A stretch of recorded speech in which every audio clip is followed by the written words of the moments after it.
Gluten-free diets are so popular, but don't start a gluten-free diet until you hear this. Why do we care about gluten-free diets in the kidney stone world? Well, when you are gluten-free, you are using flours that are they're nut based typically, so you're not eating wheat and have GI upset because of that or flare ups. So you're eating almond flour. Number one thing, lots and lots of almond products because that works for baking and for bread, stuff like that. So, people don't want to give up flour in general. And we do have a YouTube video about gluten-free flours. So a lot of patients who have formed kidney stones, it's because they were overusing almond flour. So common. Yeah, in case someone doesn't know too, yeah, how does that play into it? Yes. When we eat, almonds are very high in oxalate.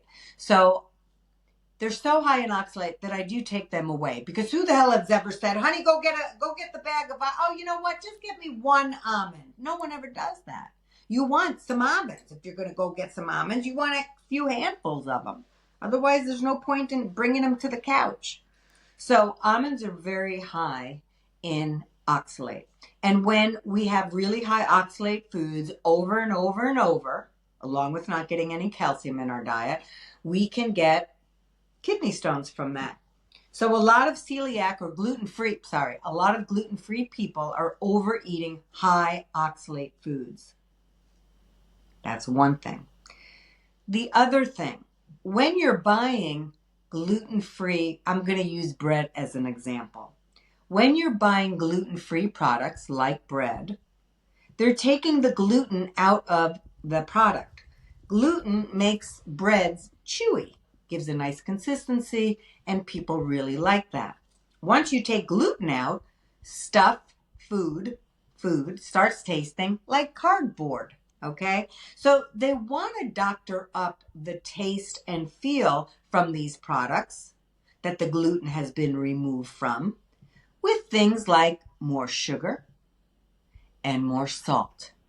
So when you're getting your special gluten-free bread at the grocery store, please pay attention and see how much sodium is in each slice. Because too much sodium, also added sugar, too much added sugar and too much sodium can make you can pull calcium from your bone and dump it into the urine. And this is another kidney stone risk. So many patients will say, "Jill, I'm eating healthy, I'm gluten-free." And I'll say, "Go get your bread. Go get your bread, Polly. Get it out." "Okay, I got it out." Turn it around, Buster Brown. Look at the nutrition label. "What, Jill? What?" "Look at the sodium." "Oh, my God. There's 250 milligrams of sodium in one slice of bread. And I'm having a sandwich, Jill. And also I'm having toast for breakfast." So he's eating hundreds of milligrams of sodium just in 4 pieces of bread a day. Forget about sodium and everything else. And remember, too much sodium can pull calcium from your bone and dump it into your urine. Also, too much sodium can lower urine volume. You feel bloated when you eat an out-to-eat meal? That's because you're retaining water from all the sodium and added sugar you just had. So in the simplest terms possible, when we eat too much sodium, as we do in gluten-free diets, many of you do, you will pee less, which can also increase your saturations, your urine saturations, and make you more prone to kidney stones. Think about it.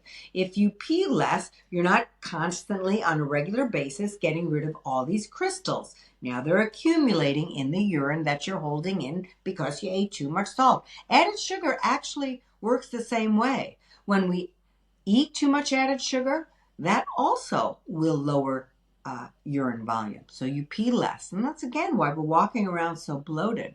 So it's very important to know that a gluten-free diet doesn't mean you're eating healthy.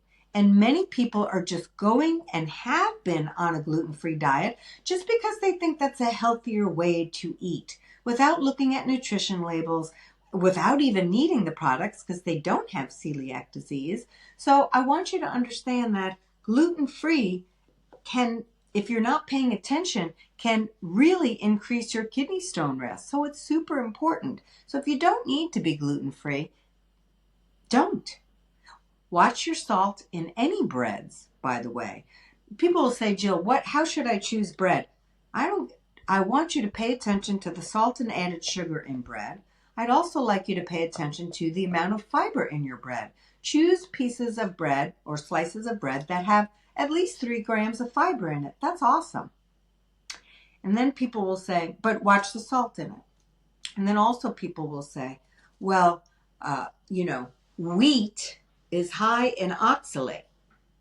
And that's also why I went gluten-free, Jill, because I figured I'll go wheat-free because, there's a lot of oxalate in wheat. Yeah, but Harvard, which is the oxalate list found on my website, a cup of wheat is high in oxalate. There ain't a cup of wheat in a piece of bread, folks. So get your mind around that too. It's always about portion, not perfection.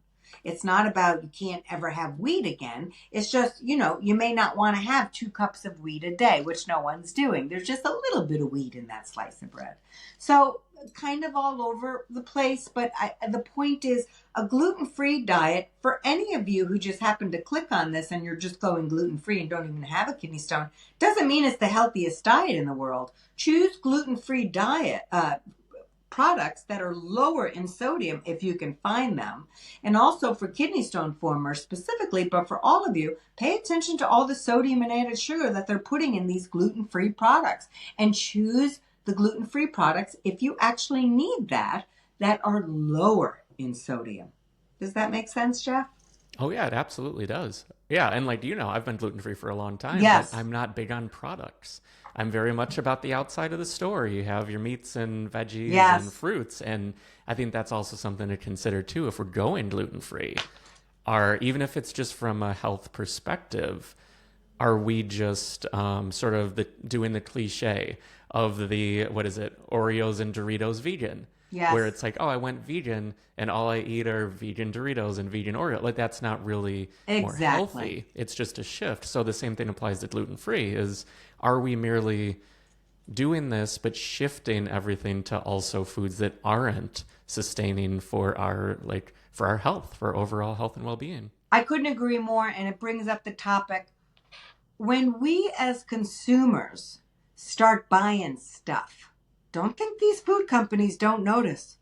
Hey, Henry, these folks in the grocery store, they're all doing keto. This is a few years ago. People have slacked off on keto, which is fine by me because it can also bring on a lot of kidney stones the way people are choosing to do it. But And we have don't a think video that for these that too. go ahead, yeah, right. So don't think that the food companies don't notice. When keto went big, one thing it did teach us, get rid of sugar. So people started demanding products that had very, very low sugar. By the way, what they do with those products? They started up in the salt in those products, folks. So if you have a salt-free product, they're going to add sugar to it. If you have a sugar-free product, you can bet your sweet bippy there's more sodium because remember, the food companies want us to like the product. So if it's low sugar, they're going to add more salt because we'll like it better. Salt is appealing to our tongue and our mouth, okay? So when they take away something, they're adding in other things that are going to make us like it. Otherwise, everything starts tasting like notebook paper. That's why they do that to the breads, because otherwise it is really like cardboard, those breads. But just because something is keto friendly, gluten free friendly, all these things doesn't mean it's a healthy product. And Jeff's example of lots of vegans are obese simply because they're eating food that don't have animal products in it, but tons of calories, right? There's all kinds of vegan products that are very caloric, very salty, all kinds of things. Doesn't mean it's healthy. And so food people, food companies know what we start buying and then they start making tons of it. And a lot of times these things aren't the best for us.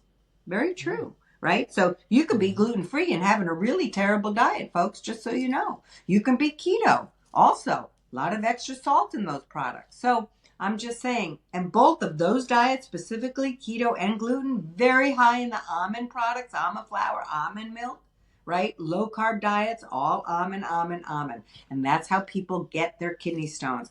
all those specialized diets makes the bulk of my practice. Let's just say that, right? Yeah, and if you want another video on the keto diet or other diets, leave a comment down below, or go to the Facebook group and leave a public message there, the Kidney Stone Prevention Diet. And if you want to dive deep, kidneystonediet.com, you can find the all access pass for everything kidney stone diet related, or right on that homepage, Jill breaks down all of the goals for the kidney stone diet absolutely for free, just to help as many people as you possibly can. But I think with that, we will wrap. Thanks for tuning in, and we'll see you next time. Bye, everybody.